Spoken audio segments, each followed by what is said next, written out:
ഗൗരവത്തിലാണല്ലോ കക്ഷി. മുത്തശ്ശിയാതെ എന്റെ പേര് കൂടി വഴക്കട്ടോ. മുത്തശ്ശി പറഞ്ഞ പുകയില്ല.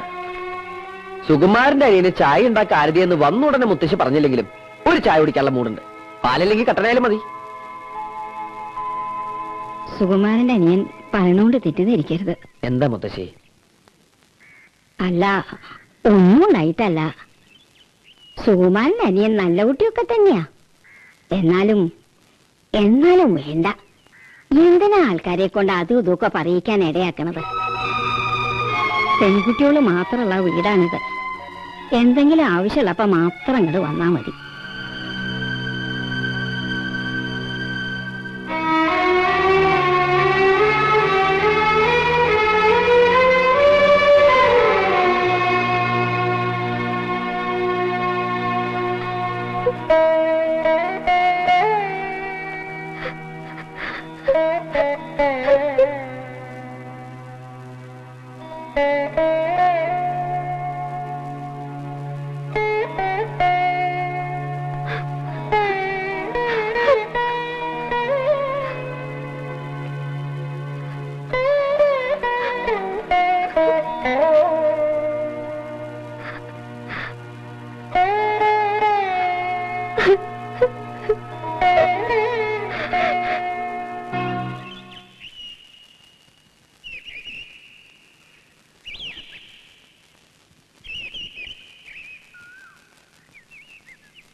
ഈ നാട്ടിൽ നിന്ന് തന്നെ പോണമെന്നാണെങ്കിൽ പറയാം, ഞാൻ പോവാം. ഇനി ഒരിക്കലും തന്നെ കാണരുതെന്നാണെങ്കിലും പറയാം, അതും ആവാം. പക്ഷേ കൺമുമ്പിൽ ഒഴിഞ്ഞു മാറില്ല. വയ്യ. ഇഷ്ടപ്പെടരുതെന്ന് പറയാനുള്ള അവകാശം ഉണ്ടായിരുന്നു ആദ്യം. അന്നത് പറഞ്ഞില്ലല്ലോ. ഇനിയിപ്പോ മനസ്സിൽ നിന്ന് പറിച്ചറിയാൻ കഴിയില്ല. എനിക്ക് മാത്രമല്ല, തനിക്കും. എത്ര ഒഴിഞ്ഞു മാറിയാലും എത്ര പിണങ്ങി നടന്നാലും ആ മനസ്സിന് പോകില്ല ഞാൻ. ഉത്തരവാദിത്തങ്ങള് സ്വയം ഏറ്റെടുത്തതാണ് ഞാൻ. അച്ഛൻ മരിക്കുമ്പോ പ്രീ ഡിഗ്രി പരീക്ഷ ക്ലാസ് കിട്ടുന്ന ഉറപ്പുണ്ടായിരുന്നു. എന്നിട്ടും എഴുതിയില്ല. അച്ഛനൊന്നും ബാക്കി വെച്ചില്ല.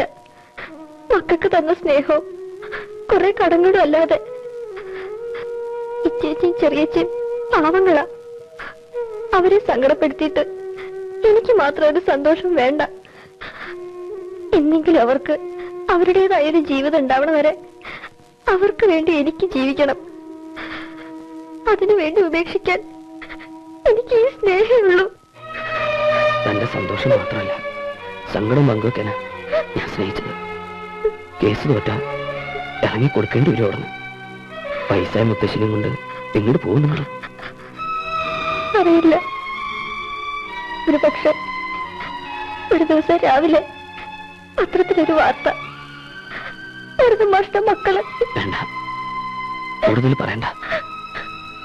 അനുവാദം തന്നില്ലെങ്കിലും അവകാശം പിടിച്ചു വാങ്ങാൻ ഇനി തീരുമാനങ്ങൾ ഞാനെടുക്കും. ആരുമില്ല എന്നുള്ള തോന്നലുണ്ടാവരുതിനി. മുത്തശ്ശി ആരോഗ്യത്തോടെ ജീവിച്ചിരിക്കുമ്പോ തന്നെ ആ വീട്ടിൽ നിന്ന് ഇറങ്ങി കൊടുക്കേണ്ടി വരുന്നതിന് മുന്നേ ഇച്ചേച്ചനും ചെറിയച്ചനും കല്യാണം താൻ നടത്തും. തന്റെ കൂടെ നിന്ന് ഞാൻ നടത്തും. പിന്നെ ഒരു കൊച്ചു പന്തലില് ഒരു കൊച്ചു കല്യാണം. നമ്മളെ ഒന്നേന്ന് വിളിച്ചോടല്ല നമ്മള്.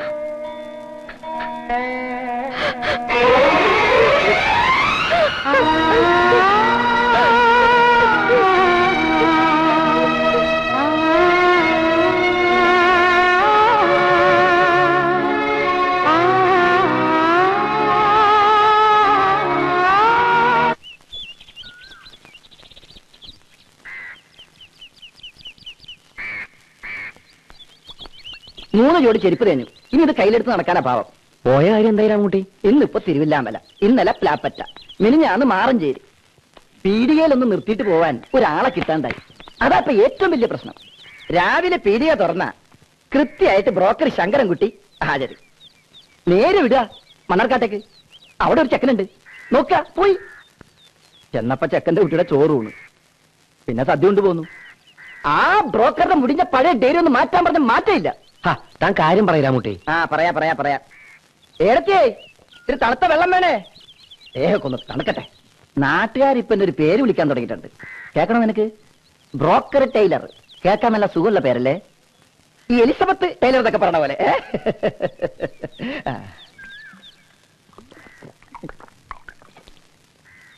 ഔ, ആശ്വാസമായി.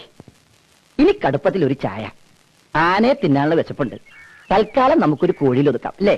തൽക്കാലം നമുക്കൊരു ചായയിൽ ഒതുക്കാം. എന്നാ ഞാൻ എന്തെങ്കിലും കഴിച്ചിട്ട് വരാം. താൻ പറഞ്ഞിട്ട് വരാ മുട്ടി. ആ ഒടുവിൽ ലക്കിടിയിലെ പുഴയുടെ സൈഡിലെ നല്ല ഐശ്വര്യമുള്ളൊരു പഴയ മാളിക വീട്. അവിടെ ചെന്നപ്പോ ചെക്കന്റെ 16 അടി യന്ത്രം, എന്നിട്ട് സദ്യ ഉണ്ട് ഇങ്ങോട്ട് പോന്നു അല്ലേ? അല്ല, അതല്ല. പിന്നെ അമ്മയില്ല, അച്ഛൻ ഇല്ല, പിന്നെ ആകുള്ളത് കുറെ പെങ്ങന്മാര്, അവരും ഇല്ല. ഈ തന്തയും തള്ളില്ലാത്തവർക്ക് നമ്മൾ എങ്ങനെ കുട്ടിയെ? അയ്യോ, ഉണ്ടായിരുന്നു, മരിച്ചുപോയതല്ലേ. ഓ, നല്ല ജോലിയുണ്ട്, സൊസൈറ്റിയില്ല. മിണ്ടാപ്രാണിയാണ്, ഉപദ്രവിക്കണവരെന്ന് അവരുടെ രാമൻകുട്ടി. പച്ചപ്പാവം. പെൺകുട്ടിയുടെ വീട്ടിലെ കാര്യങ്ങളൊക്കെ താൻ അവരോട് പറഞ്ഞിരിക്കണോ? മുഴുവൻ അങ്ങോട്ട് വിസ്തരിച്ചിട്ടില്ല. അല്ലെങ്കിൽ തന്നെ ഒരു കല്യാണക്കാര്യത്തിന് കുത്തിയിട്ടതും മുളച്ചൊന്നും പറയേണ്ട ആവശ്യമില്ലല്ലോ. അവര് വന്ന് കുട്ടിയെ കാണുകയൊക്കെ വേണ്ടേ? പിന്നെ നാളെങ്കിൽ നാളെ അവര് റെഡി. ഇച്ചേച്ചി അങ്ങനെ പറയരുത്, നല്ല ഇച്ചേച്ചിയല്ലേ.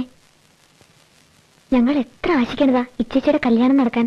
മുത്തശ്ശി എപ്പോഴും അത് തന്നെയല്ലേ പ്രാർത്ഥിക്കണത്.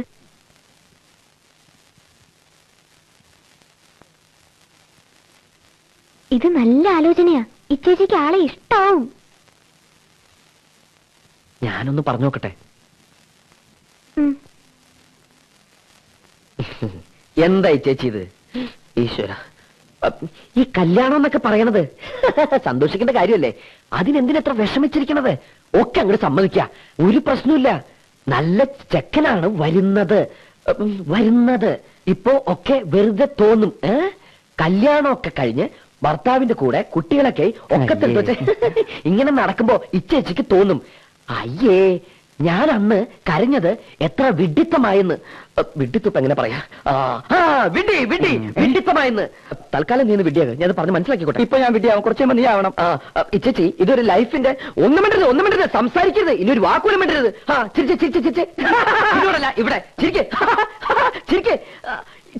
ചിരിച്ചു. സമ്മതിച്ചു, ഇച്ചേച്ചി കല്യാണത്തിന് സമ്മതിച്ചു. അതെ, മൗനം സമ്മതം പറയണത്.